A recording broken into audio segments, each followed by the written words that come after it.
The smell of rosemary chicken drifted through the open kitchen windows as the warm California breeze rolled in from the Pacific.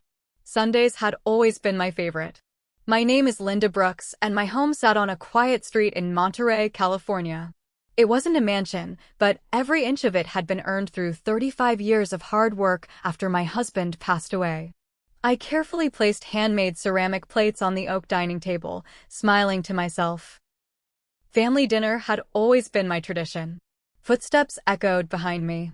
My daughter-in-law, Vanessa, leaned casually against the doorway, holding her phone. At first, I assumed she was recording the table decorations. Instead, she pointed the camera directly at me. "Oh look," she laughed. "Our live-in housekeeper is setting everything up again. At least she's useful for something." A few quiet giggles came from behind the phone. I froze. For 1 second, I thought she'd stop recording. She didn't. She zoomed in on my hands, folding the napkins. I looked toward the living room where my son, Ethan, sat scrolling through his phone. Surely he'd say something. He glanced up. Our eyes met. Then he smiled. Not at me. At the joke. A second later, his phone chimed. He had just reacted to Vanessa's video with 3 laughing emojis. That hurt far more than her words. Dinner passed quietly. Everyone complimented the food. No one apologized. Late that evening, after they went upstairs, curiosity got the better of me. I opened the social media app. The video had already exploded. Thousands of views. Hundreds of comments. Poor old maid. She probably works for free. Imagine living with your employers. Not a single person knew the truth. This wasn't their house. It was mine. Ethan and Vanessa had moved into the upstairs suite 11 months earlier because California's housing market had become impossible. It'll only be for 6 months, Ethan had promised. 6 months had quietly turned into nearly a year. During that time I cooked, cleaned, bought groceries, did laundry, paid every utility bill, covered little, temporary expenses. Somehow helping them slowly became serving them. I stared at the screen until one comment caught my attention. People like that only learn after they lose their comfort. I locked my phone. For the first time in months. I smiled. Not because I had forgiven them. Because I finally knew exactly what I was going to do. The next morning, I woke before sunrise. The house was silent. I brewed fresh coffee, sat on the backyard patio overlooking the cypress trees, and opened my banking app. One by one, I began making changes. No arguments. No yelling. Just quiet decisions. Sometimes silence costs people far more than anger ever could. Linda's coffee had barely cooled when her phone buzzed across the patio table. "Vanessa, why is my card being declined? I'm standing at Whole Foods with a full cart." I stared at the message for a few seconds before taking another sip of coffee. The debit card wasn't hers. It had never been. Months earlier, I had added her as an authorized user so she could buy groceries while living under my roof. Yesterday evening, I removed her access. No announcement. No warning. Just one quiet tap inside my banking app. The phone rang again. I let it ring. Then again. Still nothing. For the first time in almost a year, someone else's emergency wasn't automatically mine. When I returned home around noon, I found Vanessa pacing across the kitchen. The moment she saw me, she threw both hands into the air. "What was that supposed to mean?" she snapped. I looked ridiculous standing at the checkout while everyone stared at me.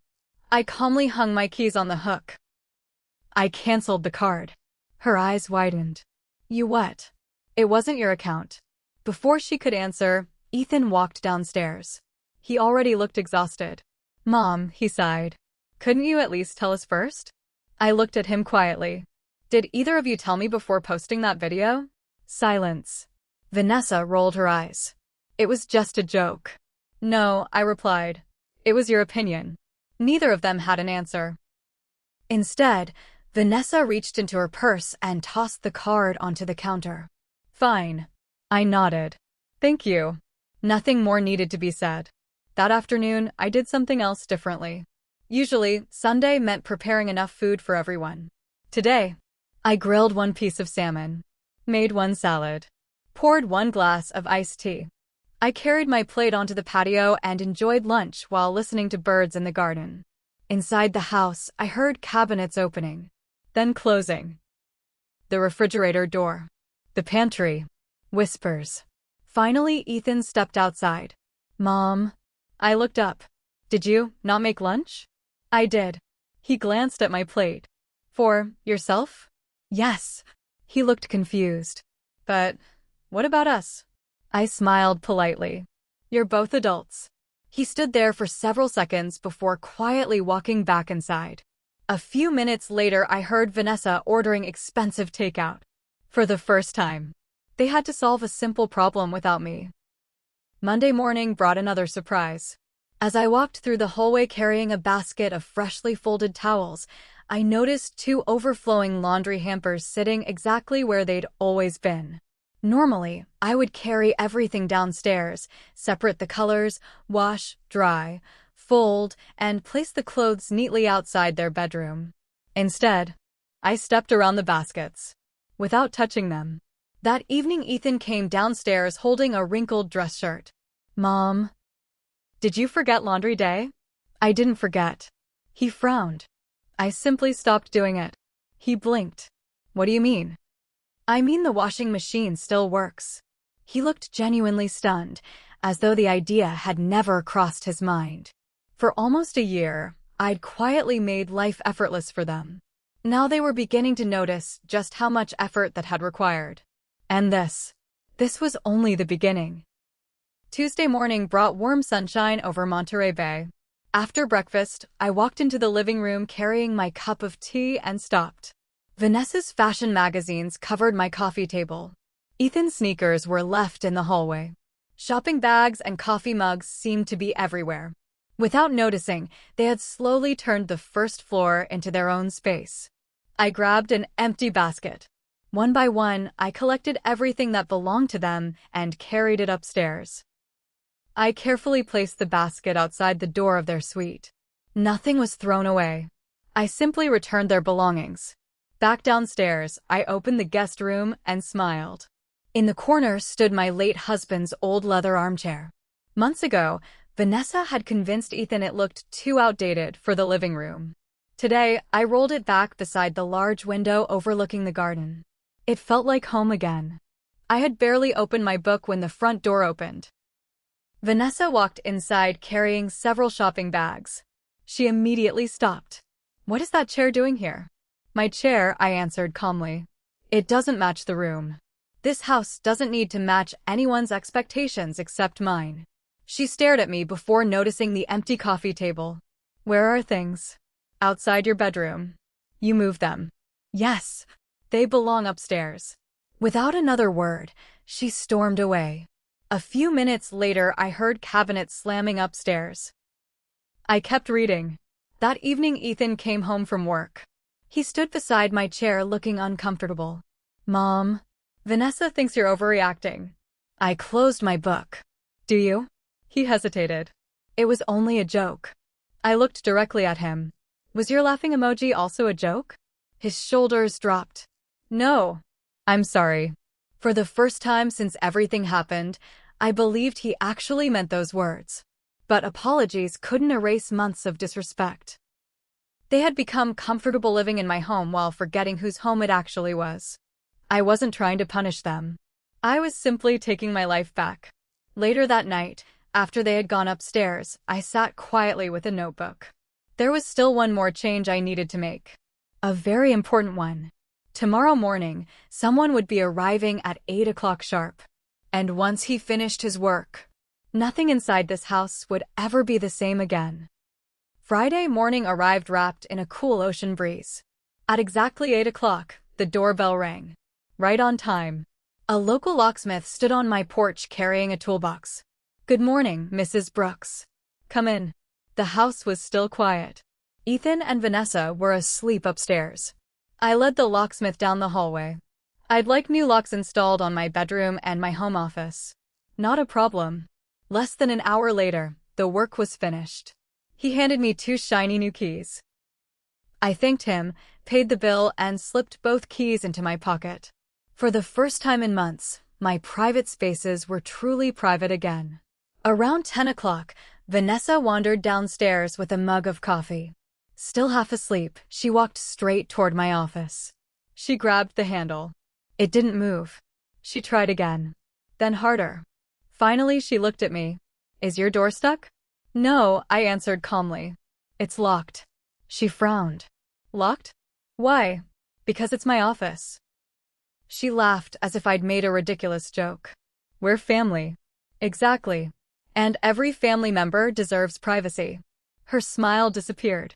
"What are you hiding in there?" "My peace." For several seconds, neither of us spoke. Then she turned around and marched upstairs. A few moments later, I heard her telling Ethan how unreasonable I had become. I simply continued reading my book. That afternoon, I stepped into the garage. Rows of cardboard boxes lined the walls. Old furniture. Gym equipment. Holiday decorations. Almost everything belonged to Ethan and Vanessa. When they moved in nearly a year ago, they'd promised to organize everything within a few weeks. Those weeks had become months. Meanwhile, my own car had spent every night parked outside. I smiled to myself. Today that would change. One box at a time, I loaded everything onto a small garden cart. Instead of throwing anything away, I carefully stacked it beneath the covered patio in the backyard where it would stay dry. 3 hours later, the garage stood almost empty. For the first time in nearly a year, there was enough space for my car. I drove inside. Pressed the remote. The garage door slowly closed behind me. The quiet sound felt strangely satisfying. That evening, Ethan came home from work. He opened the garage and froze. "Our stuff." "It's outside under the patio," I said. He stared at my car. "You moved everything?" "Yes." "But why?" I looked at him calmly. "Because this garage was built for cars." He rubbed his forehead. "You could have asked." "I've been asking for 11 months. He opened his mouth, then closed it again. Deep down, he knew I was right. For the first time since they'd moved in, the house was beginning to belong to its owner again. Saturday morning was unusually quiet. For the first time in months, no one expected breakfast to be waiting on the table. I made scrambled eggs, toasted a slice of sourdough bread, and carried my coffee onto the patio. The silence was wonderful. When I came back inside an hour later, I immediately noticed something different. The refrigerator looked almost empty. My favorite yogurt was gone. So was the fresh fruit I had bought the day before. Even the artisan cheese I'd picked up at the farmer's market had disappeared. In their place sat a sticky note. "Since you want everything to be separate now, we're keeping our groceries separate too. We borrowed a few of yours this morning because we hadn't gone shopping yet. We'll replace them later." I smiled. It wasn't about the food. It was another attempt to provoke me. Instead of arguing, I folded the note, slipped it into my pocket, and went for a long walk along the coast. By the time I returned, Ethan and Vanessa had completely taken over the kitchen. Pans covered the stove. Dirty dishes filled the sink. Neither of them looked up when I walked in. I quietly grabbed a bottle of water and went into my office. An idea crossed my mind. Within minutes, I was browsing online. I ordered a compact refrigerator. Delivery was available the very next day. Perfect. Sunday afternoon, 2 delivery men carried the small refrigerator into my office. After they left, I drove to my favorite grocery store. Fresh salmon, organic vegetables, California strawberries, imported cheese, a small bottle of white wine. Everything I needed. I carefully arranged the food inside my new refrigerator before locking the office door behind me. That evening, Ethan opened the kitchen refrigerator. He frowned. "Mom, did you forget to shop?" I leaned against the hallway wall. "No, I bought groceries." He looked around the nearly empty shelves. "Then where are they?" "In my office." Vanessa looked at me in disbelief. "You keep food in your office?" "I keep my food in my office." "That's ridiculous." I smiled politely. You wanted everything to be separate. Neither of them answered. For once, my own words weren't needed. Their silence said enough. Later that night, I stood by my bedroom window watching the lights of Monterey shimmer in the distance. The house felt different now. Not warmer. Not colder. Just honest. The invisible lines had finally become visible. Everyone knew exactly where they stood. But I had a feeling the hardest conversation was still ahead. Because next weekend, Vanessa was expecting guests. And she had already made promises she never had the right to make. The following Friday evening, I was sitting in my leather armchair with a cup of chamomile tea when I heard car doors outside. I glanced through the front window. A silver SUV pulled into the driveway. Two people stepped out, each pulling a suitcase behind them. Vanessa's parents. I frowned. No one had mentioned they were coming. The front door flew open. "Mom," Vanessa called cheerfully. "They're here." She hurried outside, hugged her parents, and led them into the house. "Come in. You'll be staying all weekend." I quietly set my teacup down. "You'll be staying?" That was news to me. Vanessa walked confidently toward the guest room on the first floor. "This room will be perfect for you," she said with a smile. She grabbed the doorknob. It didn't open. She tried again. Still locked. Confused, she turned toward me. "Linda, why is the guest room locked?" "Because it isn't a guest room anymore." Her smile disappeared. "What do you mean?" "I turned it into my art studio last week." The room now held shelves filled with paints, books, and the sewing machine I'd wanted to use again for years. There was no bed anymore. Vanessa blinked several times. "But my parents are staying here." I nodded politely toward her mother and father. "It's wonderful to see both of you." Then I looked back at Vanessa. "You should have asked me before inviting overnight guests into my home. They're family. And so am I." Silence settled over the hallway. Ethan finally spoke. "Mom, couldn't we make an exception? Just this once." I smiled gently. "I already have." "What do you mean?" "I've shared my home for almost a year." Neither of them answered. Vanessa crossed her arms. "So where are my parents supposed to sleep?" "You have a large upstairs suite." She stared at me. "The pull-out sofa is still there." "But that's our space." I looked at her calmly. "Exactly." For the first time since she'd moved in, she understood what those words really meant. Her parents exchanged an awkward glance. Mr. Collins cleared his throat. "We don't want to cause problems." "You're not," I assured him warmly. "The misunderstanding isn't yours." Vanessa looked furious, but there was nothing she could argue with. She had invited guests into someone else's home without asking. Eventually, Ethan picked up both suitcases. "I'll take these upstairs." Without another word, the four of them disappeared to the second floor. A few seconds later, I heard quiet voices through the ceiling. No shouting. No slammed doors. Just uncomfortable reality. The weekend passed peacefully. Vanessa barely spoke to me. Her parents were polite, though noticeably embarrassed by the situation. On Sunday afternoon, as they prepared to leave, Mrs. Collins paused beside the front door. She smiled kindly. "Linda, thank you for welcoming us." I returned her smile. "I hope next time we can plan the visit together." She nodded. "So do I." As their car disappeared down the street, Ethan remained standing in the driveway. He looked exhausted, almost defeated. I had a feeling he finally understood something that had taken me months to accept. Love doesn't mean allowing people to take advantage of you. Sometimes, love begins with a boundary. Monday morning felt different. The house was quiet, but the tension hadn't disappeared. It had simply settled into the walls. After breakfast, I walked into my office carrying a folder I'd prepared over the weekend. Inside were 3 neatly printed pages. I had spent hours reviewing local rental prices for homes in Monterey. I wasn't trying to profit. I was asking for something much simpler. Responsibility. That evening Ethan came home just before 6. "Could we talk?" I asked. He nodded. A few moments later, he and Vanessa sat across from me at the dining table. I slid the folder toward them. Ethan opened it first. His expression changed almost immediately. "A rental agreement?" I nodded. "It covers the upstairs suite, utilities, and household responsibilities." Vanessa looked at me in disbelief. "You're charging us rent?" "I'm offering you 2 options." They remained silent. "You can stay here as tenants and contribute fairly." I paused. Or you can use the next 3 months to find a place of your own. Ethan slowly turned another page. The rent starts in 90 days? Yes. I wanted to give you enough time to decide. Vanessa pushed the papers away.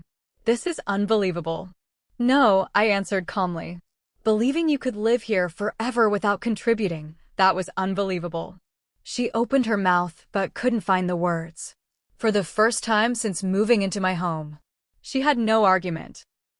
Ethan looked down at the agreement again. You've already thought this through. I have. You've even listed how we'll split the utility bills. I've been paying all of them for nearly a year. Silence filled the room. Finally, Ethan spoke. I honestly didn't realize how much you've been covering. I offered a small smile. I know. Vanessa stood up from the table. So this is our punishment? It isn't punishment. It's a boundary. She shook her head. I can't believe you're doing this to your own son. I met her eyes. I'm doing this for my son. Ethan looked confused. I continued quietly. One day you'll have your own home. You'll have bills, repairs, responsibilities. No one will quietly carry those burdens for you. If I keep rescuing you, I'll only delay the day you learn to stand on your own. For several seconds, neither of them spoke. Finally, Ethan closed the folder. Can we have some time to think? Of course. You have 3 months. I stood and carried my empty coffee cup into the kitchen. The conversation was over. There was nothing left to argue about. The choice now belonged entirely to them. For the first time in years, it wasn't my responsibility to fix everything. The next few days were unlike anything we'd experienced in almost a year. No arguments. No sarcastic comments. Just silence. Ethan left for work early every morning and returned late in the evening. Vanessa spent more time upstairs than ever before. For the first time since they'd moved in, they weren't treating the downstairs as an extension of their own apartment. I noticed small changes. Their dirty dishes disappeared from the sink. Their laundry baskets no longer appeared in the hallway. Even the entryway remained clear of shoes. It was a strange feeling. Not because the house had changed, but because they finally respected it. Thursday evening, I was watering the roses when Ethan stepped onto the patio. Mom, do you have a minute? I set the watering can down. Of course. He looked nervous. I've been thinking about everything. I waited. You were right. The words seemed difficult for him to say. I got used to you taking care of everything. He rubbed the back of his neck. I stopped noticing how much you actually did. I smiled gently. Thank you for saying that. I should have defended you after that video. You should have. I'm sorry. This time, I believed every word. Before either of us could continue, the patio door slid open. Vanessa stepped outside. She folded her arms. So, we're just pretending none of this is your fault? Ethan sighed. Vanessa. No. She looked directly at me. You've made living here impossible. I remained calm. I haven't changed the house. I've changed the expectations. She laughed bitterly. You've turned family into a business. No. I've asked adults to take responsibility. Vanessa shook her head and walked back inside without another word. Ethan watched her leave before quietly saying, I don't think she's ready to admit any mistakes. People rarely are at first, I replied. The following Monday, there was another knock on my office door. Ethan stood there holding the rental agreement. I've signed it. I looked at the papers. His signature filled the final page. But, he continued, we've also made another decision. I raised an eyebrow. We've started looking for our own place. I couldn't hide my surprise. I think it's time. He smiled for the first time in weeks. It probably should have happened months ago. I nodded. I agree. We won't need the full 3 months. There was relief in his voice. Perhaps even hope. As he turned to leave, he stopped at the doorway. I know things can't go back to the way they were. No, I answered softly. They shouldn't. He smiled sadly. But maybe, someday they'll become better. For the first time since that painful video appeared online, I believed they actually could. For weeks passed faster than I expected. Every evening, another cardboard box appeared upstairs. The laughter was gone. So were the arguments. Ethan and Vanessa kept mostly to themselves, quietly packing the life they'd built in my home. Oddly enough, the house felt peaceful again. Not because they were leaving, but because respect had finally returned. On moving day, a small rental truck pulled into the driveway just after sunrise. Ethan carried box after box downstairs. Vanessa followed behind him in silence. There were no complaints, no dramatic speeches, only the sound of tape being pulled from cardboard boxes and furniture being loaded into the truck. Around noon, Ethan walked back inside holding a small ring of keys. He placed them gently on the kitchen island. The upstairs is empty. I nodded. Thank you. He hesitated. I know I've said it before, but I'm truly sorry. I looked at my son. For the first time in a long while, I didn't see a little boy expecting his mother to solve everything. I saw a man beginning to take responsibility for his own life. I forgive you, I said softly. But don't ever let someone convince you it's acceptable to laugh while another person is being humiliated. He lowered his eyes. I won't. As Ethan carried the last box outside, Vanessa stepped back into the house. She stood awkwardly near the front door. For several seconds, neither of us spoke. Finally, she reached into her purse and placed something on the counter. It was a small framed photograph. A picture of all three of us from Ethan's birthday 2 years earlier, before everything had changed. I found this while packing, she said quietly. I almost threw it away. She paused. But I don't think I should. I looked at her. Her confidence was gone. So, she took a slow breath. I'm sorry. Not for losing the card. Not for paying rent. Not for moving out. For the video. I thought it was funny. It wasn't. I embarrassed you. And I never once stopped to think how you felt. Her voice cracked slightly. I don't expect you to forget it. I just wanted you to know. I finally understand. For a moment, neither of us moved. Then I simply nodded. Thank you. That was enough. Some apologies don't erase the past. But they can change the future.